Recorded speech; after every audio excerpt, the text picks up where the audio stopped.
Good evening. It's Sunday, October 23rd. We now know who Negan killed, and this is your place to grieve. I'm Kevin Lacey, and this is Talking Dead.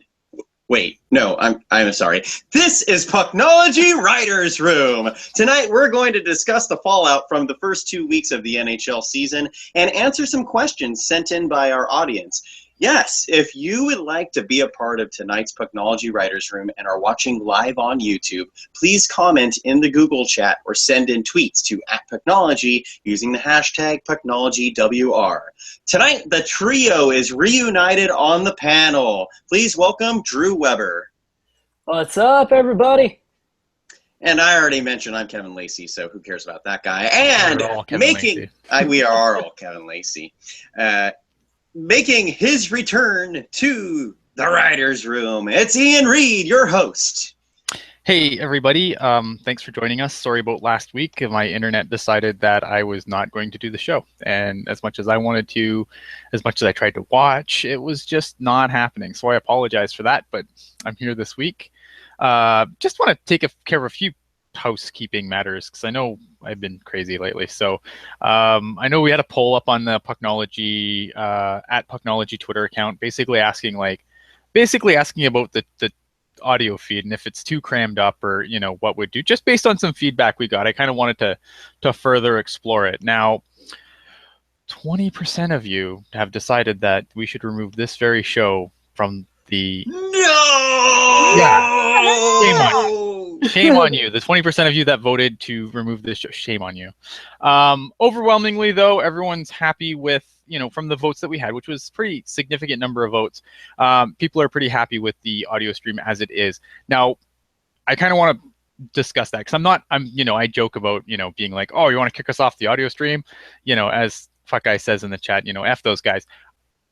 But I get it, honestly, because like this show, we knew when we started this show, when I first pitched this show to Kevin and Drew, we knew that this show was going to have a niche audience. I knew it wasn't going to appeal to everybody that is on the, that's on Pucknology, as far as, our usual listeners to our other shows, right? It's not very shark centric. We try to put a shark hook in there somewhere to get, everyone keep coming back. But, other times we go into topics that, might not interest the average Pucknology listener. And we get that. We totally get that. And it's just, I just wanted to kind of do a poll because I think the thing that I always get concerned with is that I'm always concerned about misunderstanding our audience. And because I get it. I talk to a lot of people, but I'm not there. I'm not in the thick of things. I'm not in San Jose. So, shut up, Puck Guy. I'm already going to kick him out of the chat. New record. Yeah, it's a lot of it just comes from just trying to make sure that what we're doing is, what you want us to do. So I'm glad that you overwhelmingly didn't vote to get rid of us. Not that I would have stopped, but I'm glad that you did that. That's what you want. And yeah, we're just going to keep trying to do stuff like that, putting polls out, getting some surveys out. I just want to make sure that what we're doing is what you want us to do. All right. So that being said. And you can't get rid of me because we are all Kevin. That's right. Everywhere you go. You just can't. We'll be Kevin. So with all that being said, let's get down to our show. I just kind of wanted to explain that and just, kind of where my head is at. We got some cool questions on the Facebook page from Christian Ruiz, and shame on me. It was something that I kind of had in my back pocket for the show that I didn't do. So some of these questions are going to be a little out of date, but I think that I can modify them to a point where I think, Christian, you'll still get some decent answers out of them. And again, we always appreciate your questions, your feedback, your topics. That's what makes the show fun to do. That's what makes the show easy to do as well. AKA, he wasn't happy with the answers that Drew and I gave last week, so he wants a better opinion. I'm going to change them up. Yeah, you know what? Doing what I want. All right. So anyway, the first question was asked before the road trip, but after a good showing at home in the postseason, do we expect the road ice advantage to continue this year, or will it be more balanced out, do you think? Now, obviously, we do have the benefit of a hindsight. What is it? Was it a 500 road trip or just under 500 road trip? Just under 2 and 3. Yeah, just under. Because the first game was at home. So I mean, what do you guys think? Do you guys think that that they can be as atrocious at SAP Center once again this year? No, it can't happen. It can't happen for the team. It can't happen for the fans. And I do think that part of the home struggles last season for the Sharks came from the fact that the fans were pretty quiet in SAP Center. The games were rarely ever sold out, despite what management wants you to think. They rarely sold out last year. They didn't even sell out their playoff games. But the fact that there is a buzz about the Sharks once again from making it to the Stanley Cup Finals, that'll put some more, as you would say, butts in seats. Right. Thus, there should be more people making more noise. And the fact that the team is, we hope, we think, better this season, that's going to create more excitement just during the game-to-game situations, I guess. There's also a lot more confidence, I think, this year too with the home ice advantage, because last year you're coming off of that season where you didn't make the playoffs kind of thing. Maybe you're not feeling too great about yourself, and then like you said, you have the arena isn't full like it has been for seasons upon seasons. You used to sell out every single game, and that wasn't the case last year. But the question brought up road ice advantage, and I don't think that's going to be a thing this year. And the reason for that is because of the way the schedule is kind of laid out. You look at what the Sharks just did. So they had that 5-game road trip. Okay, in 2 weeks they go out to the East Coast again for a 6-game road trip, and then they go to the East again for a 4-week road trip in the middle of December. So it's so compact. Like, all these road games are very heavy in the front or in the first half of the season, to where I think it's going to really impact the Sharks' play. I don't think they're going to be as good on the road this season as they were last year. And they have, I believe, 9 back-to-backs where both games are on the road, and 4 of them are in the same month. So that's going to take its toll as well. That and the fact that the Sharks had like the second best road record in like ever, or the last few decades, or something along those lines. Despite traveling the most miles. Right, exactly. So those are pretty tough shoes to fill. So yeah. There will be a drop-off on the road, but I do think we'll pick up at home. Ian? I think it's one of those last year's road ice advantage. Like, the way they lost so much at home, I think it's just one of those quirky things, I think there's no real explaining it. I think, attendance was probably a factor, but I don't think the attendance problems were due to the product on the ice so much as they were just people just being kind of fed up with management. I think that there's a lot of anger with management. I mean, that's the only way you can fight back, right? Is you don't buy the ticket, you don't put your butt in the seat, and that's how you can let management know that you're dissatisfied. And I think that there's other shows on this very network that will tell you how dissatisfied some people are with management. We're not going there, but it's definitely, I think, a factor. It's one of those things where I think it was just quirky. I don't expect it to continue. I expect it to be balanced out a lot better, but we'll see. So we saw one game of Mr. Arundel. What do you guys think? What did you guys think of the performance by Arundel? And going forward, how much work do you think he's going to get based on the game that we saw so far? I guess, Kevin, go ahead. Well, I was traveling out of town for work, so I wasn't able to catch all but about 5 minutes of the game. But Arundel was my guy last season with the Barracuda. I have been on record in both on this show and on the Pucknology.net articles saying that he was the true MVP of the team last year and fully deserved to be get the I guess reserve goalie spot behind Jones. And let's face it, Martin Jones is the true blue #1 goalie of the team. Last year, there was a little bit of there were questions about him because he never had been a regular starting goalie in the NHL. He proved those wrong, the critics wrong. He played amazing in the playoffs, even better in the Cup Finals. And I think Martin Jones has actually looked pretty good this season. So Jones will get the bulk of the starts. I would say 68 starts for Martin Jones this season. So you're looking at about 12 for Arundel, assuming he stays the course and remains the backup for the full season. But I think he can.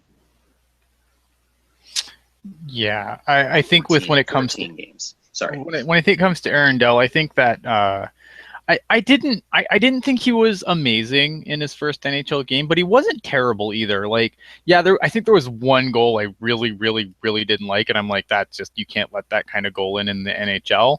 And maybe I think it was the middle goal, but aside from that, I mean, first NHL game, I'm going to cut the guy some slack.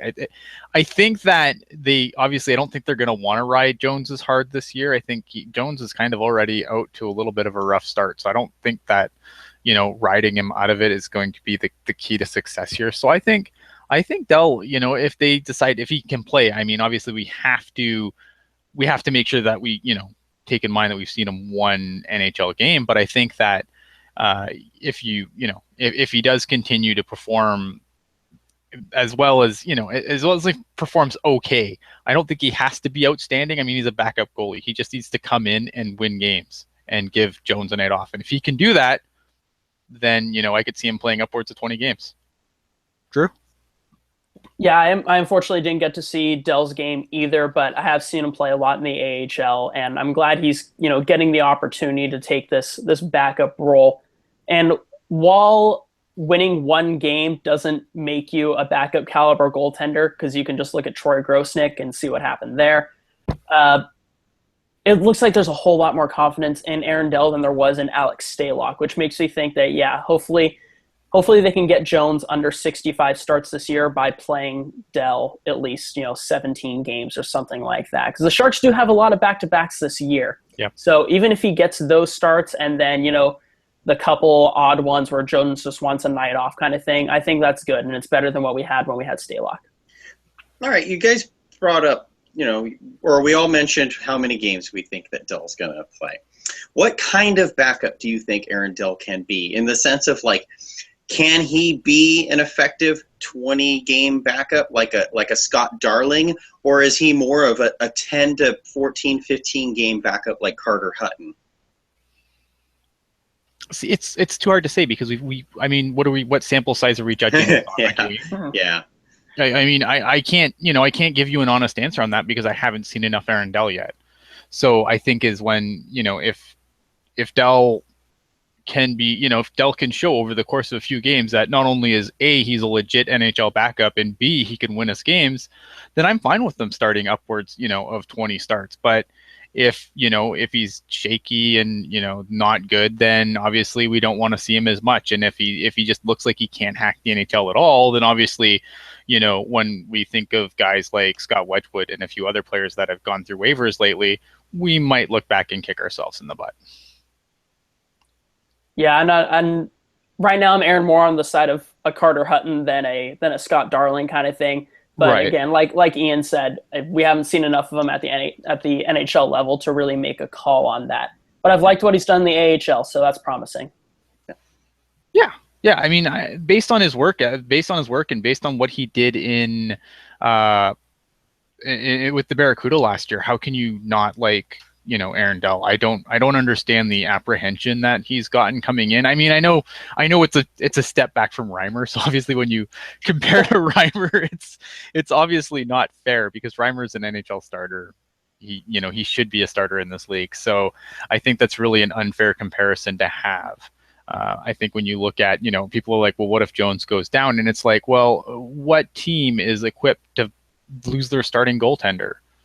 Certainly not LA. Certainly not Los Angeles. No, but I mean that's what I mean though. I mean, there's very few teams in the league that can absorb the backup to their starter. Pittsburgh, yeah, they've got two guys that could go.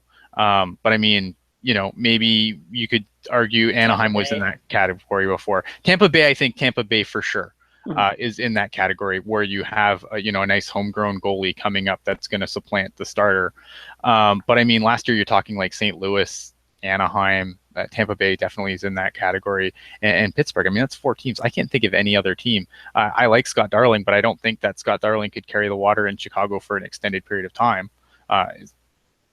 Especially with how kind of patchwork that team's become now. So, I'm not sure. You're never going to have that you're never going to have that kind of combination, right? Like it's hard, you get it by luck because you have an up and coming goalie, or you just are lucky enough to luck into a decent goalie on a good contract. But for the most part, that doesn't exist for the majority of the team. So why, Sharks fans still expect that to be a thing with no cap money is beyond me. The last question from Christian was, the secondary logos. We've had terrible luck with, obviously, alternate sweaters, with heritage sweaters, with black armor. We always have like the ongoing joke about how it's the sweater's fault always. But with that being said, they released this new logo palette, and I feel like we've discussed the new logo palette on the show before. But what do you think of the logo palette? And if we change the logo, are we doomed? Like, are we just setting ourselves up to lose every game based on the karma of changing the logo alone? Drew. I think the logo, and we're talking about the merchandising logo, correct? Right now, the one that's not currently on a jersey, but the one that is like in the Shark store and stuff like that. Okay. Yeah. Yeah. So, the ones that they showed and said, oh, but these aren't our logos, but they will be eventually, probably. They will be when the Adidas sweaters come out. I think they look okay. I mean, I really like the logo that they have right now, but I think the new quote, we'll say alternate logo looks okay. In terms of if it's bad luck changing, or like, bad luck that it's to change the logo kind of thing, I don't buy into it. I'm not one of those hockey curses guys, but who knows? I mean, the Sharks are 0-4, I think, in heritage in their heritage jersey. So who knows? If you're gonna wear a jersey from 1992, you might as well play like it. Oh, man, Kevin, wow. Go ahead. I can't top that. No, but all right. I believe in a lot of curses when it comes to sports. That's one I don't buy as much, except for when I'm wearing, like, this black one. That's my regular season jersey, but my teal one has become my playoff jersey now because my Mark Edward Vlasic jersey, I think, is like, I think they've won 2 of like 16 games that I've worn that in the regular season, but 5-1 in the playoffs, baby. Anyway, yeah, I don't know. I like the new logo that they will probably go to next season. I don't love it, and it comes down to the simple fact of it's a cool emblem. Mm-hmm. Is it a logo? Because does it say anything about hockey? It says Sharks, but it could be the South Bay Shark Construction Company for all I know, if that exists, because it's a shark and it's got the San Jose Sharks colors, so it could kind of go to anything. Like, so I just want it to be kind of say something about hockey, and it just. But what if you take the hockey stick away, they can't choke on it anymore, Kevin. True. God. But here we go. Think of the other option that the Sharks could go with, as far as with the stick. Then you've got that cartoon Mighty Ducks mascot from like 1996 skating around with his muscles pumped up and a hockey stick in his hand, and everyone hated that logo except me. I will fight. I like some the of those jersey 90s. Actually. I like the Wild Wing jersey, and I also liked the Coyotes tripping balls jersey. Yeah, my favorite jersey right there. I don't know about that, but yeah, I just feel like the alternative would be having like steroid shark carrying a stick around. So I'd rather have him in his mouth than have it in his mouth. Than it's like the genetically modified pig in Family Guy that has like muscles for muscles for legs. All right, so let's move this on here, because I don't want to dwell on the logo stuff too much. I know we can go on about this for hours. Okay, I got another question. I forget who I got it from. I kind of just wrote it down really quick. The Heritage Classic alumni game was Saturday. Yes. Fun game to watch. I actually watched it. Finally, some hockey I saw. And there was obviously a lot of people on Twitter like kind of pooing on it, and it's like, how do we feel about, obviously like having that alumni when it's really not, the Jets alumni, considering that this is the Atlanta Thrashers and the original Jets are in Phoenix. How do you feel about this little conundrum? Drew, go ahead. I think it's hilarious because of that reason, but at the same time, you couldn't make an alumni team out of the Atlanta Thrashers. You can't bring Kovalchuk over? Well, see, that's the thing. Is like, do you want to go to a game and instead of seeing Teemu Solani, you have Ilya Kovalchuk instead? No. I'd be pissed. Ladies and gentlemen, fan favorite number 11 right wing, Dean Sylvester. Yeah, Hockey Jerk and I were actually having this conversation earlier. It's like Ilya Kovalchuk, Danny Heatley, and maybe you throw in Kerry Lettinen because it's not like he's playing goalie anyway. Defenseman number 4, Chris Tamer. Yeah. Ooh. Yeah, you know what? Here's kind of my thoughts on this. Like, yes, okay. Do I get that the fact that they, the Jets organization likes to pretend that the Jets never left and, that they're not currently sitting in Arizona? Yeah, that it's silly. And only in Canada would you be able to get away with this nonsense. But at the same time, like, these things, they're for the fans. And it might not make for the most compelling, television for everybody, especially I think in the American market. It's obviously not going to be a big seller, right? But I think, like, for the people that are there, like, I mean, those are the guys they want to see. Solane, Howardchuk. I mean, to not do it like that, it would just be, it'd be stupid. Yeah. So I think, like, yes, it's stupid. And yes, I think it is ridiculous that the Jets get away with basically pretending that their team didn't go to Arizona. And I'll be really curious to see, when because I mean, it's so weird because when you have, like, names getting retired that obviously were never actually a part of that specific franchise but played in that city, like, yeah, that kind of stuff is silly. And I'd be curious, does Ottawa do silly stuff like that? Like, does Ottawa have any numbers retired from the previous incarnation of the Senators? I don't think so. They have 8 retired, but I cannot remember what the reasoning for was. Are they retired or honored? That'd be my other guess. 8 is actually retired, and I believe 7 is an honored number, but still in use. Yeah, so I mean, maybe I don't really care. I mean, all that kind of stuff is for the fans, and yes, it's ridiculous, for sure. I'll be the first to admit it's kind of silly, like, but yeah, I don't know, man.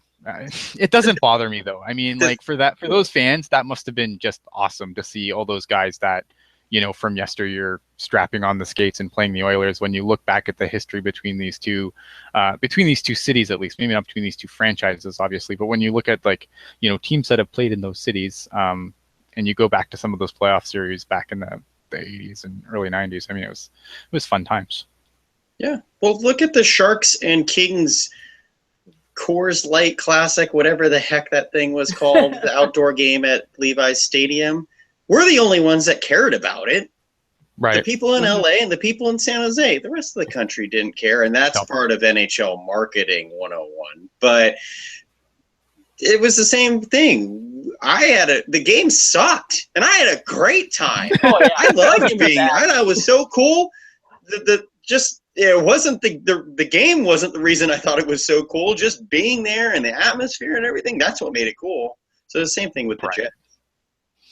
Okay, so made the playoffs either. we had another huge question, but we're gonna leave it till the next segment because it fits better in the next segment than now. Just some general NHL news. We'll skim through this pretty quick. Todd McClellan cancels the Oilers' CBA mandated practice. I'm actually kind of curious to see what comes of this, like because it's this is a legally binding document. So for him to cancel a practice, I mean it's bad because obviously the PA can't just take that line down because that's precedent, right? Right. And so I'm really curious to see what happens there. Any other quick thoughts on that? I just don't know why you would. They only lost one game at that time. Well, it was right after the loss, but still.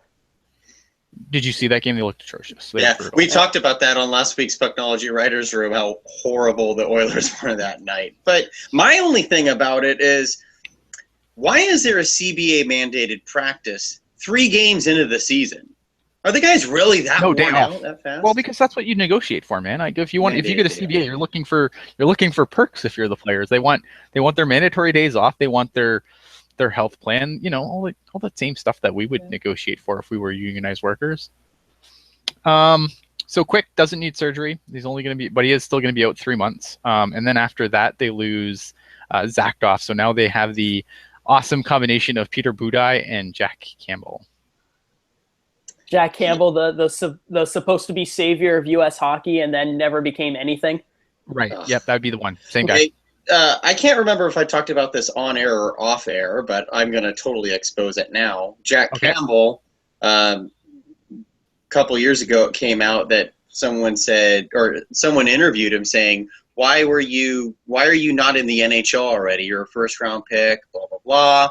And he just said, well, it'll happen when it happens. No big deal. And I was just like, that is why you're in the ECHL, Jack Campbell. You need to want to be a great goalie. And if you don't care, you're down in the minors. But hey, good for you, Jack Campbell. You finally made it to the NHL somehow. He Dimitri Patsold his way into the NHL. Oh, nice. And that is nice. I give you brownie points for that. Yeah, so I mean, LA, that's rough for them. Dale Weiss got suspended for 3 games. Warranted, too little, too high?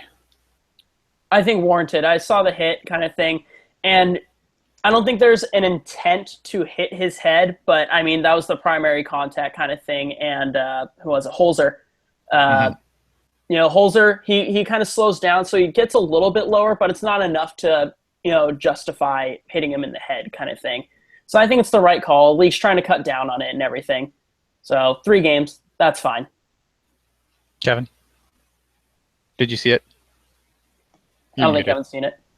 I have not seen that hit. I was traveling, so I need to pull that up. Well, all I'm going to say is if that was Raffi Torres, no, I'm not going to say that. Oh, God. 25 games. 25 games immediately. No, I hate the you guys know I hate what suspensions would be through the lens of Raffi Torres. Yeah, 3 games seems about right to me. I'm fine with it, to be completely honest. Douglas Murray retires after I thought he had already retired. To be so did I. Honest. I thought he had actually last year or 2 years ago. I think either. I thought he had announced something right before Scott Hannon retired, but yeah, apparently not. So anyway, official retirement. I thought he was retired for 2 years. Like so. I mean, congrats on a career.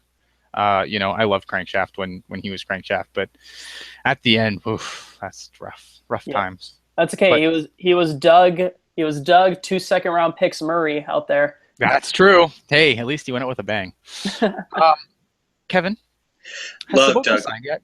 What? Oh, is Sabotka signed? I was gonna say I love Douglas Murray, but oh yeah, Douglas Murray. Vladimir Sabotka is currently in the KHL.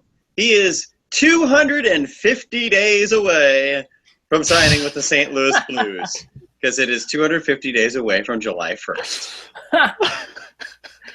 I want to say you went through your calendar and counted the individual days until July 1st. You know, I used to do stuff like that, but I figured out all I need to do is Google search and it'll come up immediately and it saved me a lot of time. That's fantastic. All right, so another question that we got was Lennart wanted us to talk about like the positive negative teams so far. Hockey Jerk's like, what the heck's why don't the Canucks suck? Puck Guy, what the hell's going on with the Canucks? Everyone else, what the hell's going on with the Canucks? So we're gonna get there, but I figured instead of just looking at the Canucks, I figured we'd just kind of take a light brush per se over the league and just kind of look at where everyone are. And we're basically, there's some teams we'll obviously go to a little more depth into. And we will get to Vancouver, I promise. But let's start out east. We're going to go through the teams, and we're basically going to figure out if they, obviously it's early, so we're not going to go too crazy here. We're just going to kind of say, is this what they should be? Is this what they are? Is this what they aren't? And kind of go from there. So we're going to start out in the almighty, I got to find my stupid screen now. Look what's going on here. This is the worst. I'm not even prepared. If it's almighty, it's definitely not the Pacific right now. It's definitely not exactly. It's definitely not the Pacific. All right, so let me minute is this. Sorry, It's Wow, this okay. is I'm doing the same production thing. So value, guys. Production value. Yeah. All right. Drew is gonna take the rest of the show for us. Oh, jeez. Okay, so let's start out in the Atlantic Division. We'll work our way from the Atlantic all the way to the Pacific. So we will get to Vancouver eventually, like all of you asked for, and we'll try and make sense of the Vancouver Canucks. But let's start with the Atlantic Division. Number one position in the Atlantic Division so far is the Montreal Canadiens, who are 4-0-1. And they have a goal differential of +11, which is completely insane to me. What do you guys think of the Montreal Canadiens? Is this what you kind of expected? Is this is this not sustainable? Are they just gonna crash out again? What's the deal? This is unsustainable. It's very unsustainable, even with Carey Price being healthy. They have the highest PDO in the league by a lot. And PDO, for those of you who don't know, it pretty much measures luck. It adds save percentage with shooting percentage. And you should usually get somewhere around 100. Okay?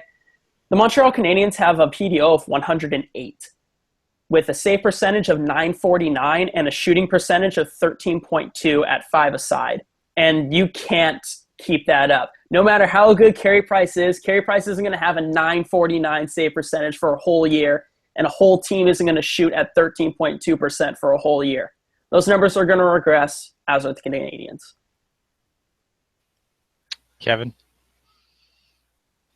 The only thing that surprises me about the Canadiens right now, well, no, the thing that surprises me is they're 4-0-1. But the fact that they're 4-0-1 and Carey Price has only played 2 of those games so far, that's what's been surprising to me. Al Montoya, I think, is a solid backup.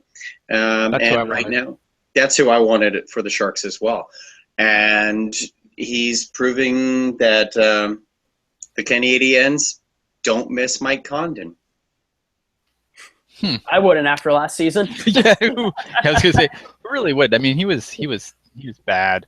Well, but the Canadiens fans loved Condon for like the first 3 months of the season. I think it was just smoke and mirrors, but yeah, I think, I'm not surprised that the Canadiens have started this way. No, I don't have all the fancy numbers that Drew has, but I mean, this is a team that came out to an amazing start last year too, and then really fell apart when Carey Price went down. And I think that Carey Price, he's a special goalie, and I'm not saying that he can just do it all himself. I don't think he can, but I think that maybe they don't run away with the division, but I think the Canadiens are a playoff team with Carey Price, because he can cover for so many of their inadequacies. He has for the last, I want to say, like 3 years. He's really covered for their inadequacies. So, and I have no stats to back that up. That's just a little feels from the non-feels guy. But yeah, I feel like they can be a playoff team if Carey Price stays healthy, because Carey Price is just that good.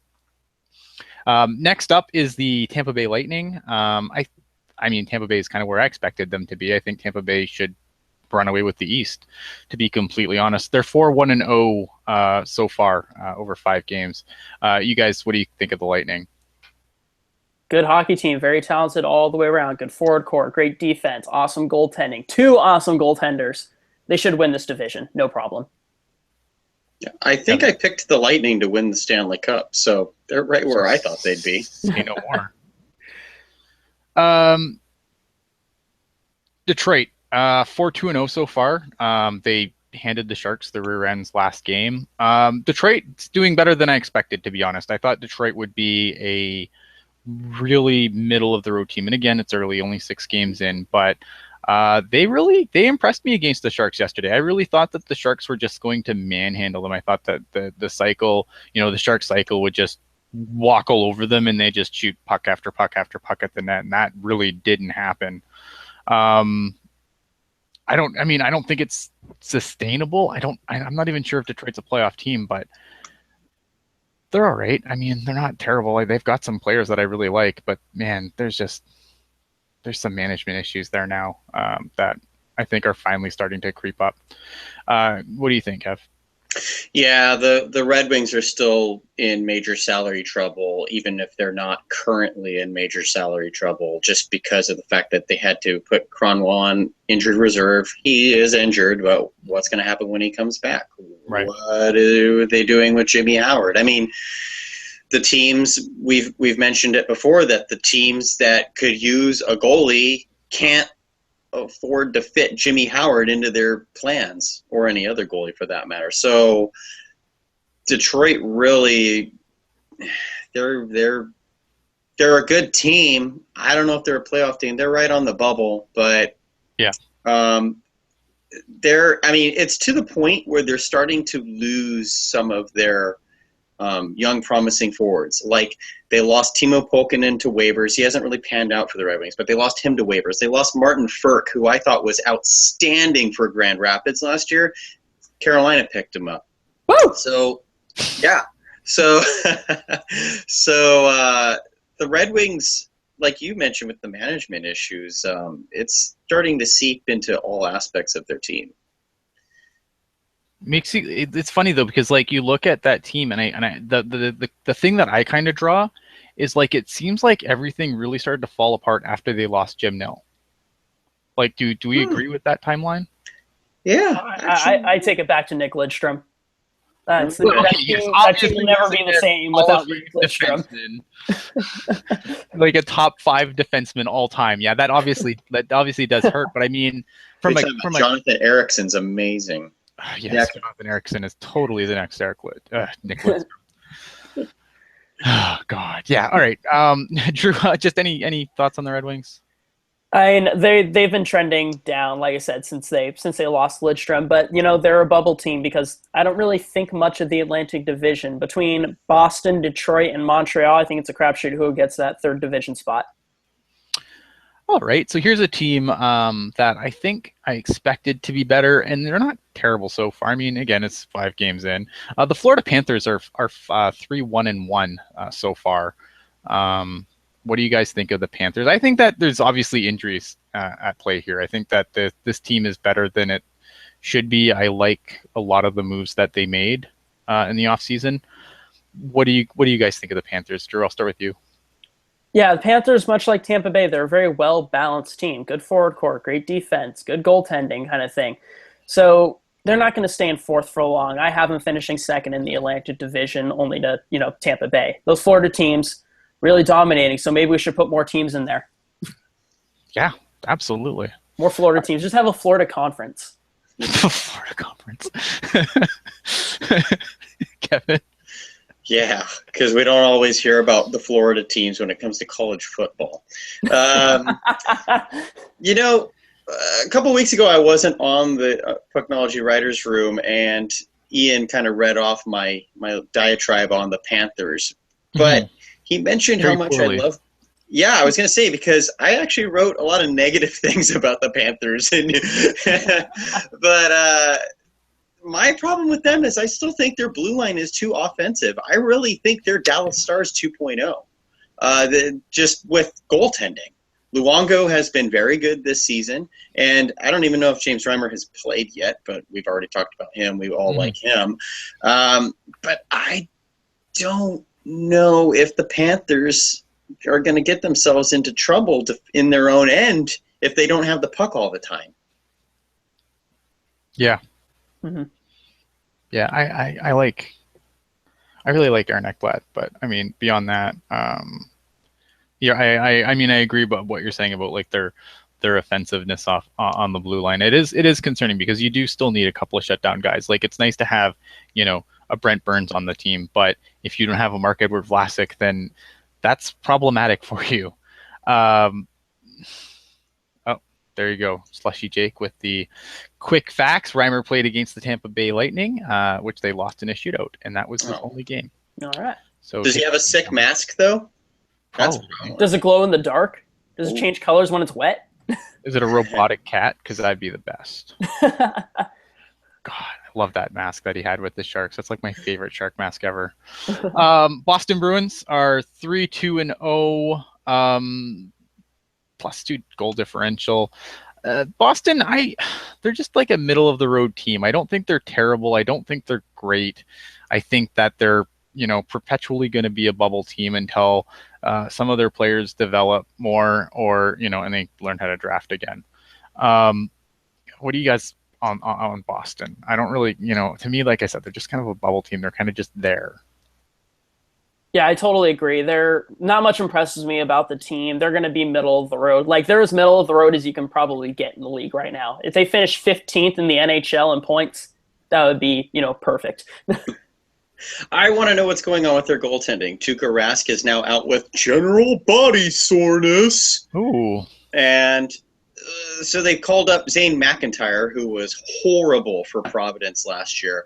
And it's like, all right, so they got Hudobin and they brought up McIntyre. I guess that means Subban is – wait, so is it PK Subban but Malcolm Subban? Like, how does that all work? Anyway, that's from Randy Hahn's commentary last night. I saw that, yeah. Yeah. I heard that.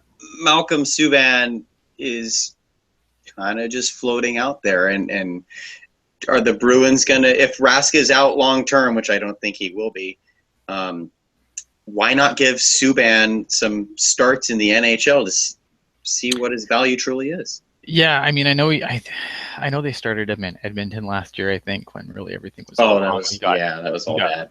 Lit up pretty badly. But you want to see what happens, right? And that's I don't know. I just feel like, yeah, I mean, why don't you just give him a shot? Like, what's the worst that can happen at this point? You're Boston. Yeah, that's true. That's true. The Ottawa Senators, 3-2-0 so far. But again, like this is a team, their goal differential is pretty bad. It's a -2 so far, and I know that goal differentials and the be-all and end-all stats. I go to Drew for those. But at the same time, it's like I kind of, again, sixth place, kind of where I expected them to be. The Senators, I don't even know what to make of the Senators. Senators are a team that I would need to just sit down and do just like a really deep dive on in my own time and try and make some sense out of them. Because I mean, there's stuff in Ottawa that I like Erik Karlsson, but beyond that, I don't know what I like. Mike Hoffman. And yeah. Craig Anderson can always steal you a game. So, yeah. I mean, there's some things to like, but I mean, overall, Bobby Ryan's, good player. I don't know. But they're not a sexy team. No, they're not. Bobby Ryan isn't even good enough to be on Team USA. So, I mean, that should tell you something, right? Guy Boucher will make them an even less sexier team. So right. Yeah. Yeah, there's not much to really like about Ottawa. I have them, like, if they finished last in the division, I wouldn't be shocked. Oh, they're not going to finish last in the division because now we're going to talk about the Toronto Maple Leafs. Oh, here we go. Toronto Maple Leafs. Toronto Maple Leafs are a fun team to watch. This is like Team North America without, like, the defense. It's the only way I can describe them because I thought, like, Team North America obviously had like an all-star defense core, and I really like. I mean, there's a lot of things on Toronto to like. If you're a Toronto fan, like, yeah, you're 1-1-3 at this point, and you're probably not making the playoffs this year. Let's be honest. But I mean, if you've seen the way like Austin Matthews has played and Mitch Marner has been just great, like I know I was over and over again, oh no, Mitch Marner is too small. You got to send him back down. You got to send him back down. You'd be an idiot to send Mitch Marner back down. And I will happily admit that I'm completely an idiot on that one. And there's other pieces, obviously, like I'm a huge fan of Morgan Riley. I think that, what's his name? Jake Gardner. I like Jake Gardner a lot too. A lot of really young pieces. This team needs to just grow into itself. But I think that, they're fun to watch, and I think at least if your team's going to lose, at least be fun to watch. And I think that the Maple Leafs so far have been a team that I've actually enjoyed watching. Go ahead. Is this going to be the season that the Sharks finally acquired Jake Gardner? Because like it's been 4 years in a row that the rumors are always Jake Gardner to the Sharks, and it never happens. No, it's Jake Gardner to the Jets now. Oh, okay. Come on. Okay. Catch up. Drew, what do you think of those guys? Yeah, like you said, it's a team that really needs to grow into itself. But they're going to get better as the years go on, so or as the year progresses, kind of thing. So I don't think they're going to finish last. I think they'll have a good, strong end of the year, especially with all the young legs and stuff like that. But I'm not sure if they're going to make the playoffs. I'm still pretty doubtful about that. Kev? The Maple Leafs are interesting just because of all the youth you mentioned. And I heard something yesterday that I guess Mike Babcock said that there are more guys on the Marlies that he wants to have on the Leafs roster. And the only reason they're not is because he needs to have some sort of veteran presence and he can't just have an all AHL team. Although I will argue that the Maple Leafs last season, when they ran their all AHL team, were way better than they were the first 75 games of the season. So, yeah. You know, the only thing that would concern me, and I think this is something I'll probably repeat with a few teams that are really heavy on young players, is another concern that I have is, like, because I know you said, like, you know, as they get through the season, they might pick up. I'm worried that the opposite will happen, that some of these young players are going to hit the wall and then things are going to go really, really south. But, you know, then you just get in the Nolan Patrick, you know, sweepstakes, and how fun is that? How many games have the Maple Leafs led into the third period and then lost? Because they only have one win. That is a fantastic question. I actually don't know. I feel like I know. I'm worth nothing right now. All right, let's go to the let's go to the Sabres. Look, the Sabres are not really that great of a team to start, and B, completely destroyed by injury. So the fact that, you know, they're 1-2-1 should surprise nobody at this point. This is a team, you know, this is another team that you just kind of just grow into its own a little bit. And I think they need to get rid of Evander Kane at all costs, because not only is he a distraction, but he's also fragile as whatever, you know, he's a fragile dude. What do you guys think on the Sabres, quick? Kev? I think that the Sabres wish they played the Edmonton Oilers 82 games this season.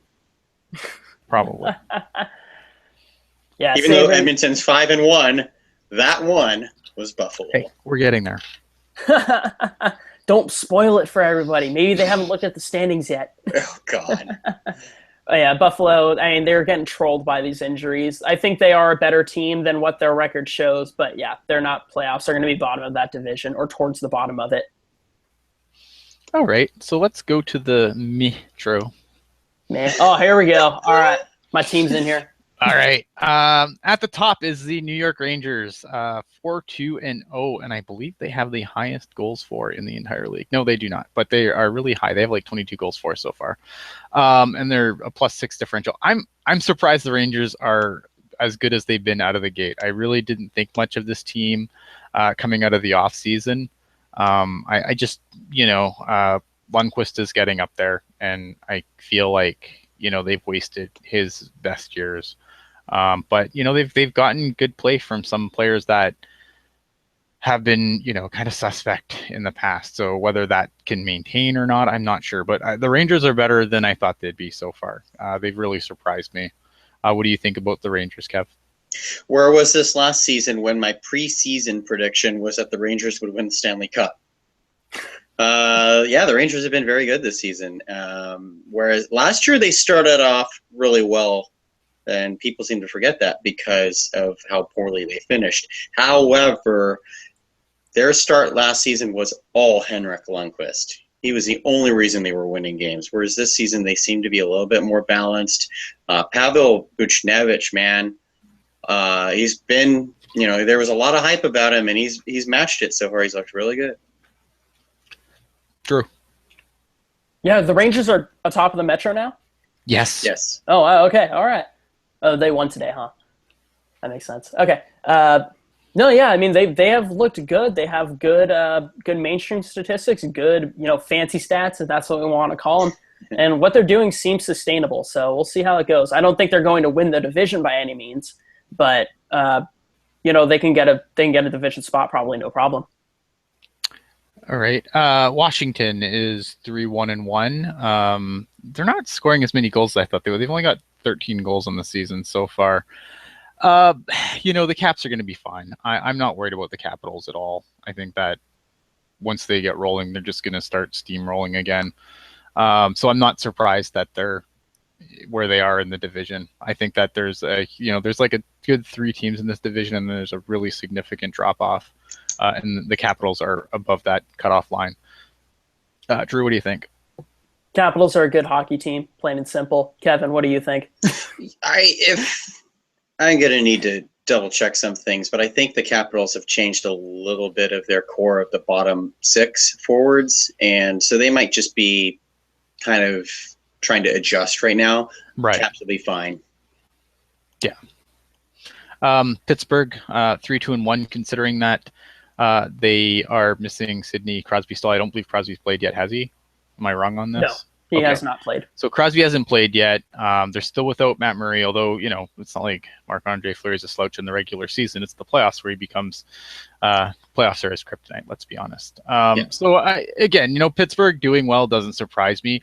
What it does surprise me is they're doing so well considering that their goal differential is a -6. Yeah, that's what I was gonna say.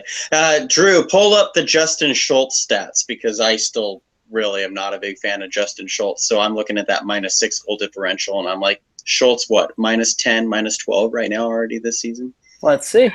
Are we really using pull that up?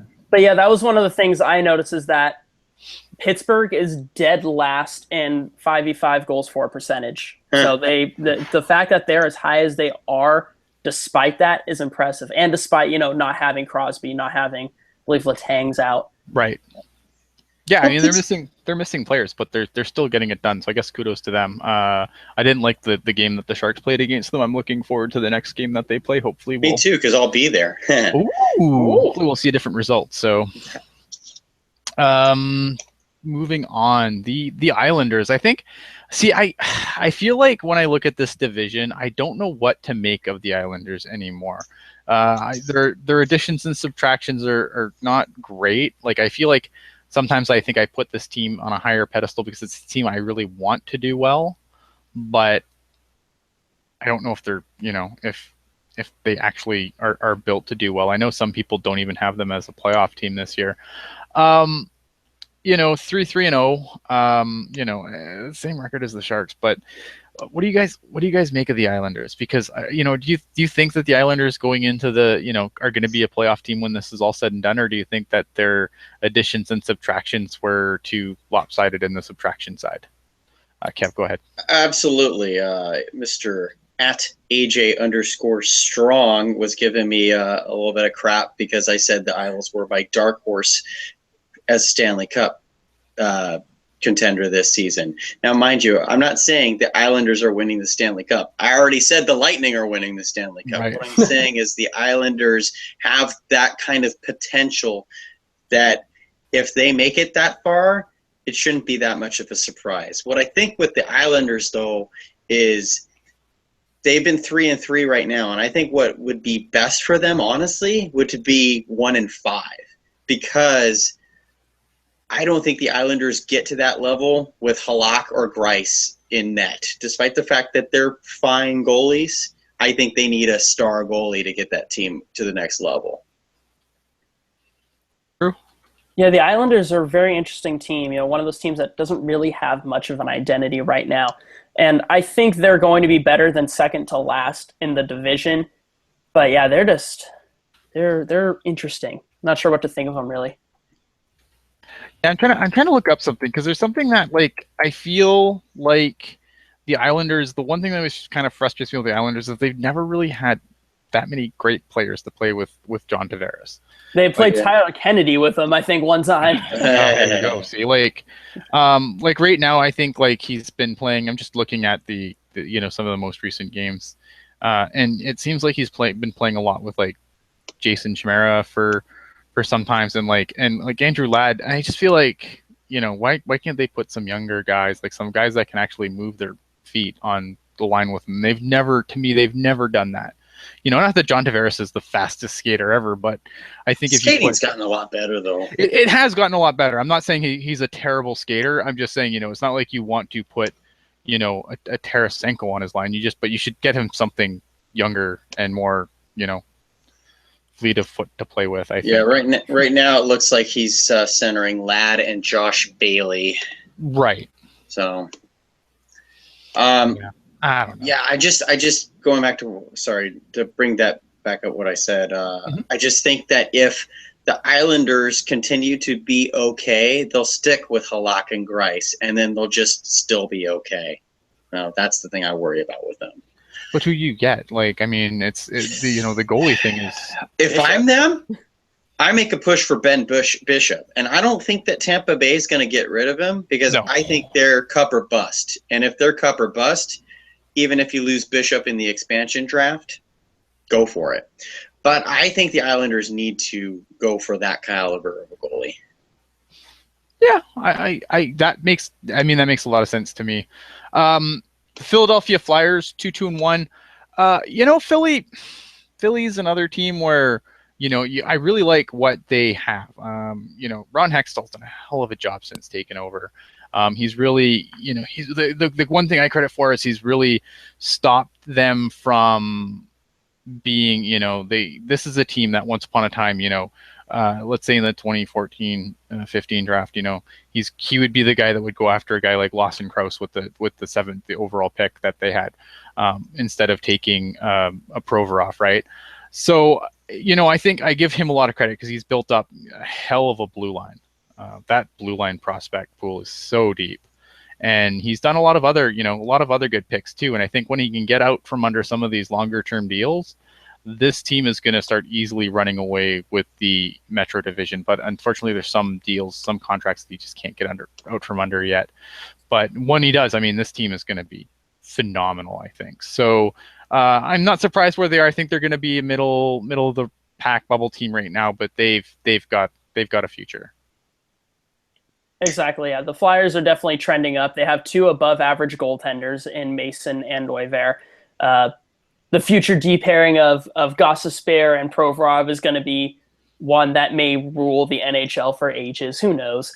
But yeah, they're definitely doing a lot of things well. Like, a lot of good prospects come through that pipeline. They have good enough goaltending right now to be successful. So I think they are a bubble team. But in the future, yeah, they're trending up. Yeah. Puck guy in the chat said that the Flyers could shock some people, and I think they can. I look at them in the sort of same light as Boston, where I don't really know what the Flyers are, but the difference is Boston's a team that I don't know what they are, and I think they're trending down. Philly's a team that I don't know what they are, and I think they're trending up. Yeah, I think that's fair. Next up is New Jersey, who is 2-2-1. I think here's a team where I feel like, they've got one of the best goaltenders in the league. They have one of the best scorers in the league. And I think that, Taylor Hall is, they haven't had a player like Taylor Hall since Kovalchuk left. And they've really, this is a team that's just really overall lacks star power. And it sucks that Corey Schneider has kind of, had this awful team around him because he's such a good goaltender. There's some pieces I like. I like that they've moved some some of their young guys into the lineup. But this team, this is a wait and see team. This isn't a playoff team right now. I don't know, really what to make of them, but I like some of the pieces. I just don't know what to make of the rest of it. It's very blah. New Jersey's funny because they lead the league in goals against. They're tied with Montreal. They've only given up 9 goals in 5 games, but they've only scored 8 goals in 5 games. So right. Looks like just another year for the New Jersey Devils. All right, so that brings us to the Columbus Blue Jackets, who are 2-2-0. Columbus is Columbus. That's literally what I wrote on my notes. It's Columbus. It's Columbus. I don't know what they're doing in Columbus. There's a lot of things that I question. I like what they've done on their blue line a little bit. I mean, yes, you still have Jack Johnson there, but this is a team that needs. I feel like this is a team that can't succeed under Tortorella, and maybe that's not fair. And I don't think Tortorella is the worst NHL coach, but he's not a great one either. I feel like they just need to, get rid of Tortorella. And this is another team who I think has some really interesting prospects, but some of these prospects that they need to come up and do something are really at a make or break point. When you're thinking about guys like Sonny Milano, for example, I think, some of these guys are at real make or break time. Like they really need to push and do something before they completely bust out. So I think that after they traded their center, like Hockey Jerk is mentioning in the chat, like that's a tough thing to do, right? Because you traded your top center for defense, and now it's like you have to kind of replace that center. And I like Pierre-Luc Dubois, but there's not a lot of center play in his history to think that he's going to come in and be an NHL #1 center for this team going forward. Kevin. Columbus makes me want to have a nosebleed, just because it's like they're a team. Last season, me and most other people thought Columbus was going to be amazing, and they were utter crap. And this season, they're still kind of meh. I like what you mentioned about Sonny Milano, Ian, because Sonny Milano's 20 years old. He still has time to grow. He does. But, and I think I know where you're going with this, Columbus needs someone to break out. Yeah. So why not Milano? Why doesn't he do it now? I mean, because he was a first-round pick that had all this hype because of his YouTube videos of him stick handling. Not as good as Patrick Kane. And come on, Milano. Come on, Bjorkstrand. Someone push the Blue Jackets forward, because they just won their minor league team just won the Calder Cup this season in Cleveland. Right. So why isn't half of that team in Columbus right now? And that's the thing. I mean, you look. I mean, there are some guys that are coming up and pushing. I think Werenski has looked pretty good. Werenski's awesome. I love Werenski. I love Werenski too. I don't have again. I don't know what the metrics say, but from what I've seen with the eye test, I've liked what I've seen of Zach Werenski so far. I'm again, me too. I'm a big Werenski guy. I was kind of, when we went into that draft in the 2015 draft, I was hoping that one of those defensemen would be on the board by the time the Sharks stepped up to pick. And then I think my first choice after the defenseman, one of those defensemen would have been Barzal.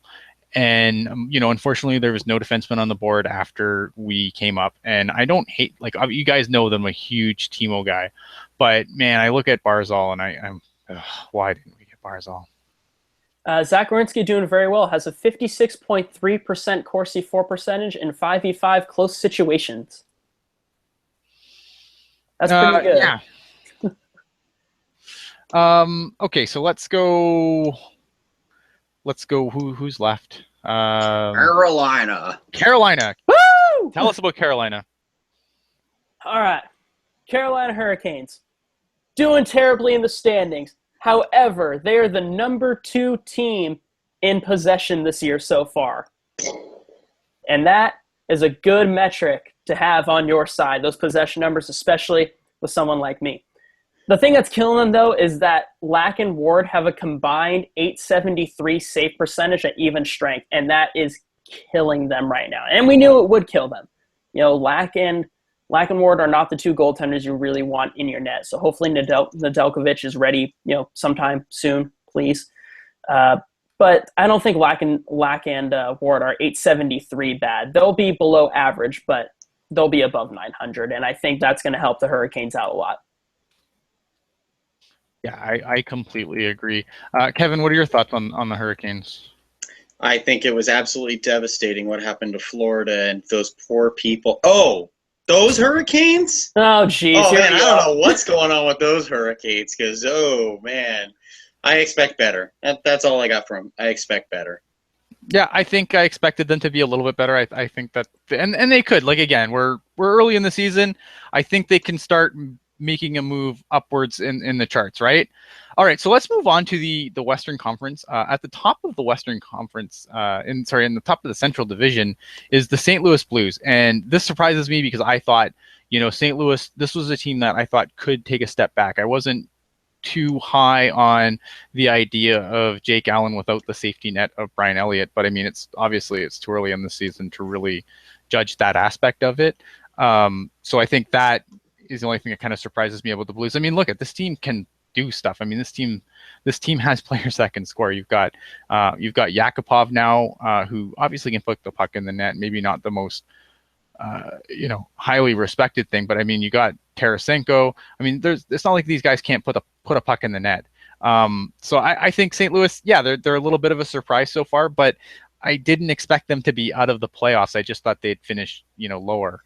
Frank Saravalli, I think, said the Blues would miss the playoffs, which I was like, whoa. Wow. That's absolutely insanity. Yeah. Minnesota, 3-2-1. Minnesota, you get this whole thing going on with, you got Bruce Boudreau there now, and I think that was like an obvious bump. You were going to see a Boudreau bump there. I don't know if they sustain and go through the, and end up at the, in the playoffs when it's all said and done. But I think they're a bubble team. Yeah, I agree. I think they're a bubble team as well. I'm surprised at how high up they are right now. Like, there's no way they're going to stay up that high. But they're a bubble team. I'm not sure if they'll make the playoffs, though. Right. Colorado, this is a team that I thought, was my dark horse team, my team to watch this year, was the Colorado Avalanche. And I think that Bednar's did a good job of kind of using his players better than Patrick Waugh did. A guy like Matt Duchene, who's a great penalty killer, never killed penalties under Patrick Waugh. When you have silliness like that, I mean, it's not a good recipe for success. This team is too good to be as bad as it has been the last few years, in my opinion. Now, is this the best team in the Central? Not by a landslide, but I think that they're better. They can be better, and they should be able to be better than they are. I think this is a team that should absolutely be fighting for a playoff spot every year. Kev, anything do you think about that? The Avalanche have been good, but they got to pump up that penalty kill because woo-wee! I mean, we'll talk about some bad penalty kills later, but under 70%. Next up, Chicago Blackhawks. Speaking of penalty kills. Go ahead, Kevin. Tell us about the Chicago Blackhawks. The Chicago Blackhawks. I've been waiting for this moment here. The Chicago Blackhawks have played 6 games so far. They are 3-3. However, their penalty killing is at 43%. They have given up 12 power play goals on 21 power plays. Oh, man. So, what happened? Like, okay, Chalmerson got suspended, but what happened? That is absurdly bad. Oh my gosh. Like, granted, they're not going to have like a 46% throughout a whole season, but my God, I didn't think you could do that in 6 games. The thing is, though, I mean, I'm just gonna give a quick glance. I think Chicago has given up more goals than any other team in the league other than Calgary so far. Which is that was going to be my other penalty kill trouble team. Yeah. No, I think that's a good poll. Dallas Stars, 2-2-1. To me, with the Dallas Stars, this is what I think. I think that this is a team where they said, okay, our defense is pretty bad, so let's see if we can make it worse, and then we will win. Because, I know people don't love, Jason Demers and maybe where he slotted into that lineup, but that was a loss. And, what they lose the Goligoski, and they didn't really replace any of those players. So, and then you have the goaltending thing. So Dallas can score their way into the playoffs. I mean, they've got the offense, but man, this team is always going to be a pretender instead of a contender when it comes to like when the games matter, because you can't win with that defense. You can't with that goaltending either. Well, no, but I mean that that defense. At least if you had better defense, you might be able to make up for the misfortunes of your goaltending situation, right? Whereas you don't even have that. Yeah, that team's all offense. I had them trending downward a lot this year, so if they miss the playoffs, I wouldn't be surprised. I think they will make the playoffs, but if they miss it, they had it coming. True. What's going on in Nashville? Nashville is very interesting. So, Nashville has been tanking in the Central Division, and they are one of the worst possession teams in the league right now, which is incredible. But the thing is that I really think they've fallen victim to the small sample size because we're only 6 games in. They're second worst in possession right now, but they finished 4th in the league in possession last season. So they dropped down Let me do some quick math. Dropped down, 26 spots? That's insane. That's not going to happen. Those numbers are going to improve. Their shooting percentage, which is below 5%, is also going to improve. Nashville's nowhere near as bad as it looks like they are right now. They are going to be a very good team, and they could very well win the Central. I got to ask you something, Drew, because you were not on the Shea Weber bandwagon. Do you think that's part of it? Absolutely not. No. There's no way. There's no way losing. There's no way Montreal's doing well just because of Shea Weber, and there's no way Nashville's not doing well because of PK Subban. Okay. It is because of PK Subban, because he's a cancer in the room and he only cares about himself. Well, yeah, it's donating all his money. The thing is, they didn't get PK Subban. They got PK Subban. Right, which I don't know even who that is. What is with that? I don't even know. I wish we had more time to discuss that and that alone. This new PK Subban. Like, Winnipeg Jets, 2-3-0. I like the Jets. This is another team I want to see do well. This is a team that's just completely loaded with prospects. The only thing is now these prospects need to kind of, they need their players to kind of mature. I enjoy watching Patrick Laine. I love Nikolai Ehlers. This team wants to do well. I just think this is a team that really needs to, they just need their players to mature. And, you wonder if the shelf life of Paul Maurice is coming to an end, because he's not, he's a guy that usually can come in and kind of spark results, and then his teams kind of always have this habit of tapering off. So I just wonder if, the Paul Maurice experiment has run its course. Any thoughts on the Jets from you guys? Yeah, they looked really good in the alumni game. They did. Team Solane, man. Man, that Jets alumni team looks pretty good. Too bad the real team doesn't. Oh. I mean, Jacob Trouba not being there hurts a lot. Oh, yeah. That defense wasn't, even with Jacob Trouba, that defense is a little bit suspect. But, the guys you play over, they play over Trouba. It's just stupid. So there's, like I said, kind of coaching. Moving over to the Pacific Division. In first place in the Pacific Division is the completely expected before everything started, Edmonton Oilers. They are 5-1-0. What do you guys think of the Oilers so far? Any takers on the Oilers? I'll go ahead. Connor. Not Kyle Connor, because Kyle Connor, I don't know if he's really doing much for the Jets, but Connor McDavid. Yeah. End point. That's it. Connor McDavid. It's all Connor. Basically. Obviously, this is something that I think we've all kind of said at one point is, this is a team where, can Connor McDavid just drag them on his back into the playoffs? And so far, the answer has been yes. Now, granted, 6 games. Let's not get carried away here. Hockey Jerk, praising Cam Talbot. I think, yeah, he's played decently. And that practice day is the difference. That's right. And this is when you violate the CBA. That's how you get results. When you say, you know what, I know you're supposed to have a day off today, and I know, the CBA says so, but F that, we're practicing. That is the kind of thing you need. You might as well have dug up Herb Brooks and just again. And that's how you get things done. Clearly, that's how you get things done. And next we get to the team that everyone wants to know about, even though they're not as the juggernaut they were 2 nights ago, which made my heart kind of break because, I wanted them to still be the juggernaut coming into tonight. And then it's the Vancouver Canucks. They are now, 4-0-1? Maybe they 4-1-1 because 4-1-1 now, right? They lost to Anaheim. They lost to the Ducks. What the hell's going on with Vancouver? Drew, tell me what the hell's going on with Vancouver. I'll tell you what's going on in Vancouver. 27th in 5v5 Corsi for percentage. 28th in 5v5 goals for percentage. They didn't even lead in their first 3 victories. This team, this is the definition of unsustainable. You cannot stay in the top 3 spots in your division if you literally do not lead a hockey game for the entire season. This is all smoke and mirrors right now. Vancouver is going to plummet, and then all the Vancouver fans who thought they had something going will be like, oh, what happened? I'll be like, I'll tell you what happened. Underlying numbers happened. Kevin? Can't beat that.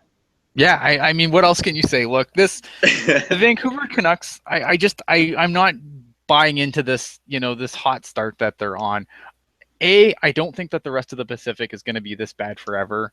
that they've kind of, capitalized on early on. Again, it's way, way, way too early.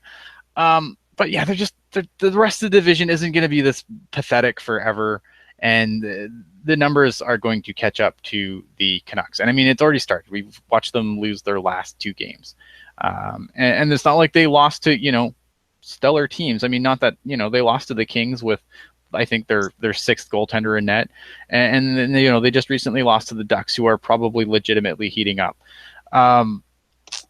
Yeah, I don't know. I mean, the Canucks are just, like Drew said, this is the poster children of unsustainable hockey. And as much as, Vancouver fans are enjoy it while it lasts, because it's going to end. And it won't end with cop cars getting burned because you have to make the playoffs for that. What do you guys think of Markstrom getting all the starts over Ryan Miller?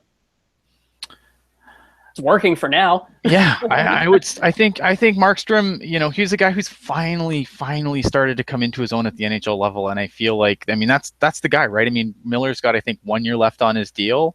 They're not bringing back Ryan Miller. Maybe they will. I mean, Carolina brought back Cam Ward, so never rule anything out. But I feel like, he was the heir apparent when they made the trade. That was the guy that was clearly the heir apparent, and I think if he can keep up his play and finally be decent at the NHL level, because I mean, this guy's put up some stupid numbers in the AHL, but just never so far really has been that great in the NHL. If he can finally find that game in the NHL, the Canucks are in a good place. The Canucks have but they're just, unfortunately for Canucks fans, their management is completely dysfunctional. I think that I think that their coach might be the first head to fall if that happens.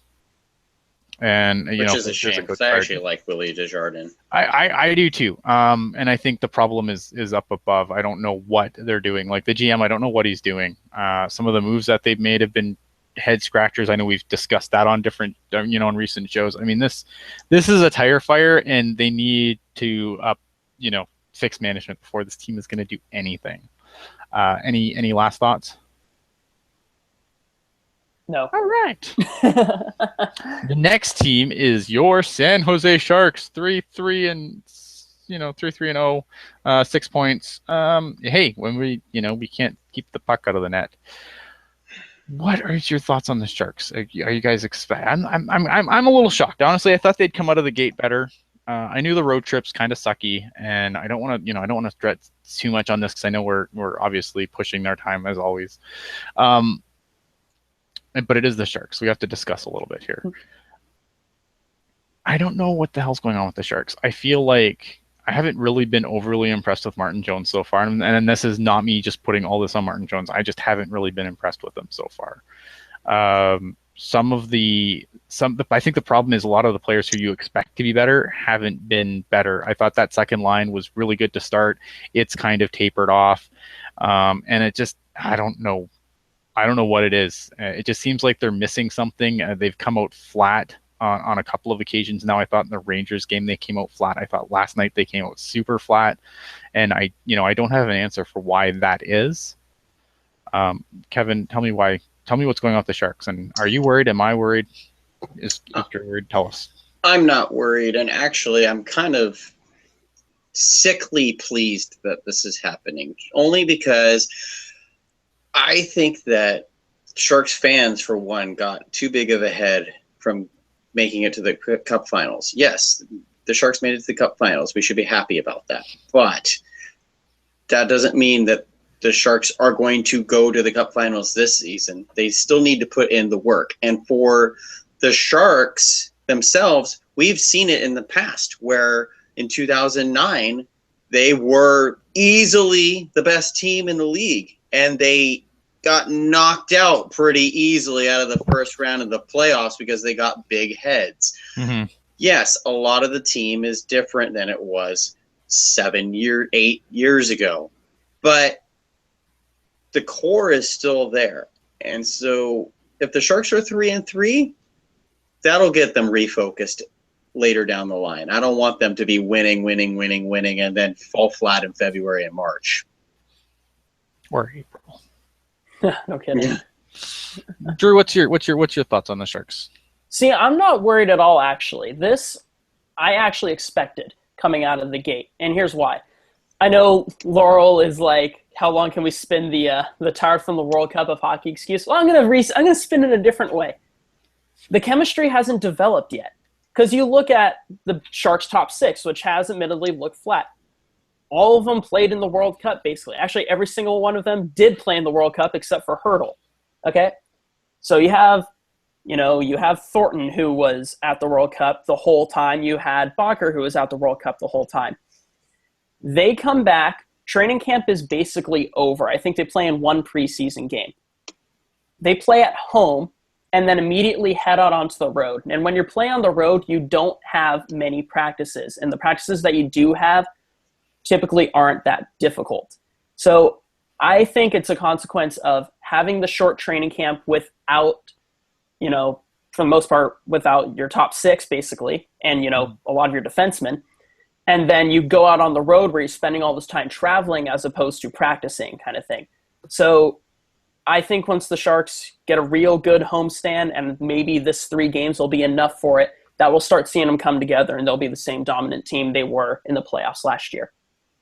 Yeah, I think Kersey, and I said this last night on After Dark as well, that Kersey mentioned that they've had one practice so far. And I think when you have players that are new to each other, and we've seen the line blender, like almost Todd McClellan-esque line blending going on a little bit.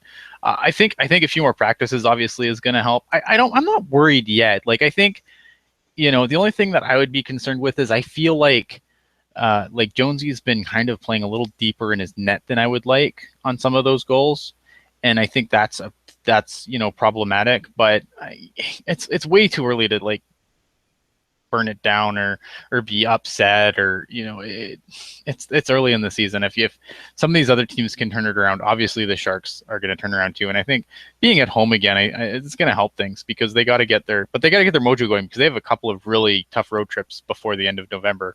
Mm-hmm. So they have to get their mojo going a little bit at least. Moving on, Los Angeles Kings are 2-3-0. Again, Los Angeles is dealing with a ton of injury problems. You're down to your third string goalie at this point. Like your AHL goalie's dad is backing you up. That's right. Yeah, your AHL goalie's dad is backing him up on Ontario, and yeah, that's hard. I mean, and also this is a team that's missing Marian Gaborik, and this is a team who, I think their defense is really suspect at this point. They have some good pieces and they have some really, really bad pieces, and because of their the way that they've drafted lately, they've got some nice pieces in their prospect pool, but their prospect pool isn't very deep, because that's the price of being competitive. So the Los Angeles Kings, I'm not really surprised where they are. I think that they're going to have to fight, but I'm not counting this team out. I think if they can get healthy, then this team can go on a run, and they can be dangerous again. Any quick thoughts on LA before I move on? I still think LA is trending downward, but yeah, having both Zach off and Quick out is the whole reason they're this low in the standings. I think they'll make the playoffs, whether in a division spot or in that first wild card spot. Right. Okay, so next up is the Ducks that are 1-3-1. This is another team that can't seem to put the puck in the net as well, only 10 goals for. Anaheim doesn't really surprise me either. I think that you're going to a new system under a different head coach, which is awful. And, but this is a team that could just heat up tomorrow and wouldn't surprise anyone to see them roll. I think that, I kind of lean to the side that the Ducks are not going to be good by the time it's all said and done, but you can't rule it out either. So, I just feel like with the way the rest of the division's playing, when you look at who's above them right now, when you're talking about, the Vancouvers and your Edmontons, you can't just, I don't expect that to maintain, especially Vancouver. Edmonton might be okay, but they need to, but they can rise up. It's not like this division is going to be difficult to move up in with even just mediocre play, I think. So look at last season. Right. Yep. Look how bad Anaheim was for, and even the Sharks for a good stretch of the season. Oh, yeah. Mm-hmm. They started out terribly last season. Yeah. Anaheim, I caught a bit of the Ducks game. The Ducks are 2-3-1 after their win with over Vancouver. They're dumb. I caught part of the third period of that game. The Ducks as far as I'm aware, the Ducks were trailing 2-1 late in the second at the very least. And in that third period, they started to play with a little bit of that old Anaheim swag that we're used to seeing when Anaheim is actually good. So I don't expect the Ducks to be down in the standings for long, even without Lindholm, and they don't have Raquel yet. I think Raquel's still like half a week away or something. Right. Oh, that's what I was saying. As long as they keep dropping in the standings, I think Lindholm's just sitting at home counting the zeros that he's going to add to his contract. All right, so let's we got to get through this quickly because I know we're way over time. The Calgary Flames are 1-4-1. Their goal differential is like -9. They've allowed more goals than anyone else in the league. The Calgary Flames, obviously, what's his name? Brian Elliott hasn't been good. That's obviously one thing. But I'm kind of surprised they've been as bad as they are, and maybe I shouldn't be. I feel like, this team has so much offensive talent, and I think their decor is pretty good. Like, I don't think their decor is this bad. At least it shouldn't be this bad. What do you guys make of the Calgary Flames? So the Flames are one of those teams where they get better and better and better every single offseason and still somehow come out worse. They had an offseason where they traded for, I'm going to blank on this. They traded for Weidman, and they traded for somebody else, or they signed somebody else who was a really good defenseman. And then I was like, Calgary's going to have the best blue line in the league, and the blue line tanked. Yeah. So, I don't know. I feel like this always happens to them. One for Calgary, stay out of the penalty box. Yeah. 31 times shorthanded in 6 games. I mean, maybe several years ago that sounds like not a whole lot when penalties were actually called by the officials, but that leads the league 31 times in the box. So, I mean, their penalty killing is at 75% right now, basically. Right. And that's actually impressive for the amount of time they've been shorthanded. So, yeah, the goaltending's been pretty bad, but there are some other factors that the Flames need to clean up before I think we can really assess what that team is. If there was ever a team that needed a guy like a coach like Bruce Boudreau, is it not the Flames? Like, did they completely whiff on that? I feel like that's a good call. They have like Tortorella. Oh, jeez. I think it's Glenn Goldson's their head coach, right? Yes, Glenn rode out of the league several years ago. Gulletson is right. I feel like this is a team like that. If they should have gone after a coach like Boudreau and gave him whatever the hell he wanted, instead of letting him get snapped up by the Wild. Last team on the list is the Arizona Coyotes. They are 1-4-0 unless they've done something tonight that's changed that. Here's another team that just can't keep the puck out of the net. We talked about this in the season preview. I said that this is a team that, this team could go either way. This is a team that could go into the playoffs, or, they could be generally awful, and it was going to be their goaltending that was really going to be the deciding factor. And they've got a ton of kids in their lineup. So I think this is a good learning experience for the kids. I'm not surprised because obviously you've lost Mike Smith already, and I don't think Mike Smith is great, but I feel like he is better than Louis Domingue, who is having a severe case of the sophomore slump so far. It's one of the goals he let in tonight was just it was tough to watch. This is another team I just want to do well because they've been bad and they have so many players that I like and so many they've got so many kids in their starting thing right now. They've got Dylan Strome and Christian Dvorak basically swapping in and out.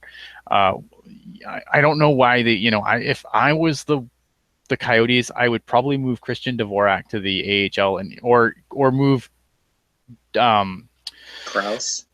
No, I'd leave Krause up. If you're just gonna kind of have Dylan Strome kind of going in and out like that, like send him back to junior or send Dvorak down so that Strome can play would be what I would do if I was a coach, but I'm not because I'm not smart. But I mean, other than that, I mean, this is a team that's going to eventually do well. They just need a goaltender, and that should be the top of John Chayka's list. What do you guys feel about the Desert Dogs for the people in the chat? The Desert Dogs trademark. They're going to get better as the season goes on. Like I said, Mike Smith isn't that great of a goaltender, but having him hurt doesn't exactly help you either. Just like Toronto, they have a young team. They need to grow into themselves. There's a lot of pure talent that just isn't used to playing in the NHL yet, and that's okay. If they don't make the playoffs and Carolina does, and I win my bet with Hockey Jerk, that's okay. The Coyotes will be good very soon. I just don't know if it's going to be this season. Kev? Yeah, the Coyotes are. You both really nailed it with the Coyotes, but my thing with them is what's going on with their goaltending pipeline. Like, okay, Smith isn't a quality goaltender. Mike Smith or Andre Pavlik? Oh, Pavlik is worse. That's why I want Pavlik to go to LA. Man, I don't know how to answer that, to be honest. But if, like, okay, Mike Smith is not a quality goaltender anymore, who is? Like, Domingue and his big head are not NHL starter quality, and there's nobody else. No. And then there's the Kings, who are kind of the same boat. Like, the Kings are trying to be a cup contender still, and to put themselves to where they have no heir apparent, that's a problem.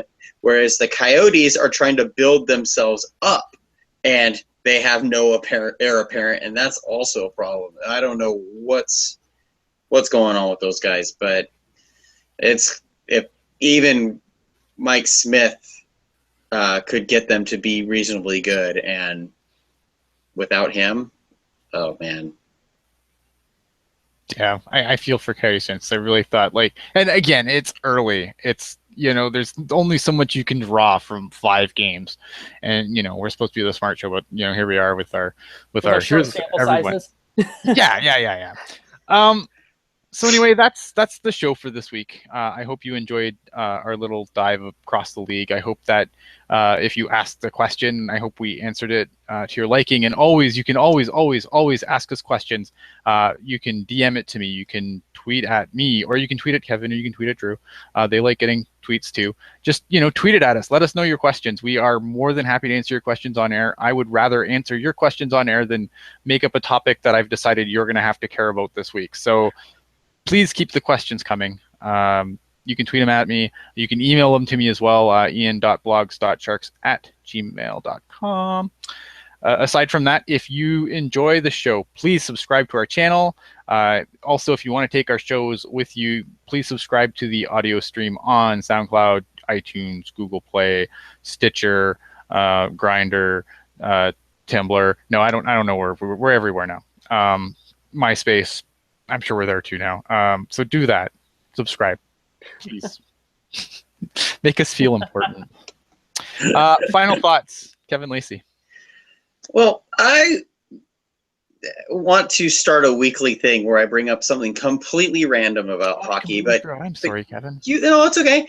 But you, the Pucknology Writers Room viewers, listeners, etc., haters, whatever, we all still love you.